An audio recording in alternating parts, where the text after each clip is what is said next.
Welcome back. અત્યારે હાલ એક મહત્વપૂર્ણ સમાચાર સામે આવી રહ્યા છે, તેની પર નજર કરીએ તો પાટણની ધારપુર મેડિકલ કોલેજમાં વિદ્યાર્થીના રેગિંગ બાદ મોત મામલે બાલીસણા પોલીસ સ્ટેશનમાં 16 વિદ્યાર્થીઓ સામે ફરિયાદ નોંધાઈ છે, જે બાદ પોલીસ અધિકારીઓએ જવાબ લેવાની પ્રક્રિયા શરૂ કરી હતી। તો બીજી તરફ રેગિંગનો ભોગ બનેલા 11 વિદ્યાર્થીઓનું કાઉન્સેલિંગ થઈ રહ્યું છે।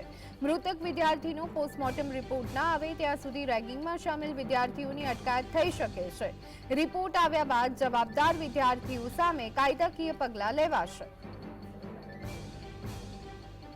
પાટણ સ્થિત GMERS મેડિકલ કોલેજમાં ગઈકાલે જે રેગિંગની દુઃખદ ઘટના બની હતી એને લઈને ક્યાંક ને ક્યાંક ખૂબ જ અસંતોષ અને ક્યાંક ને ક્યાંક ચર્ચાઓનો દોર જામ્યો છે। કહી શકાય કે જે આ ઘટના ઘટી છે એમાં જે એન્ટી રેગિંગ કમિટી હતી એ કમિટીએ રિપોર્ટ આપ્યો હતો અને રિપોર્ટમાં જે 15 સિનિયર વિદ્યાર્થીઓના નામ ખુલ્યા છે અને એ તમામ સામે બાલીસણા પોલીસ સ્ટેશનમાં FIR દાખલ કરવામાં આવી છે। ત્યારે કેમેરામેને કેટલાક દ્રશ્યો બતાવ્યા। અત્યારે હાલ આ જે બાલીસણા પોલીસ સ્ટેશનના જે ઇન્ચાર્જ અધિકારીઓ છે જવાબ લેવા માટે અત્યારે નિવેદન લેવા માટે જે નામ ખુલ્યા છે એમના ત્યાં આવ્યા છે। અત્યારે હાલ આ ચાલી રહ્યું છે કે ગમે ત્યારે જો નિવેદનો બાદ અને બીજું કે એમનો PM રિપોર્ટ આવે તો PM રિપોર્ટ બાદ ગમે ત્યારે આ જે કહેવાય જેના નામ ખુલ્યા છે યુવકો સામે ક્યાંક ને ક્યાંક પગલાં લેવામાં આવી શકે એવું છે।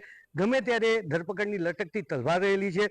આ રીતે જોઈએ તો બીજી બાજુ જે કોલેજના ડીન છે હાર્દિકભાઈ, એમની સાથે વાતચીત થયા મુજબ જે વિદ્યાર્થીઓ ભોગ બન્યા છે એ વિદ્યાર્થીઓને અત્યારે સાયકોલોજીકલ ટ્રીટમેન્ટ આપવામાં આવી રહી છે કે જેથી કરીને લોકો ડરી ના જાય। કારણ કે જે રીતે ગઈકાલની આ ઘટનાઓ ઘટી અને જે રીતે મીડિયામાં એનાથી આ જે ભોગ બનનાર વિદ્યાર્થીઓ છે જે માત્ર 18 વર્ષની ઉંમર આસપાસના જે લોકો ખૂબ જ ડરી ગયા છે એ લોકોને અત્યારે હાલ જે સાયકાઇટ્રિક ડોક્ટર છે એમના દ્વારા એમને સેશન આપવામાં આવશે અને એ લોકોને સમજાવવામાં આવશે કે ડરવાની જરૂર નથી। હવે જે કંઈ થઈ ગયું છે એને લઈને અત્યારે હાલ સતત આ જે ઘટના ઘટી એને લઈને હરકતમાં આવેલા છે। બીજી બાજુ કલેક્ટરે પણ આનો રિપોર્ટ મંગાવ્યો છે અને રાજ્ય સરકારે પણ આ ગંભીર બાબતની નોંધ લીધી છે। ત્યારે હવે જોવું રહેશે કે આના આગળ PM રિપોર્ટ બાદ જે વિદ્યાર્થીઓ છે એમના માટે કેવી લટકતી તલવાર રહે છે। અલ્કેશ પંડ્યા।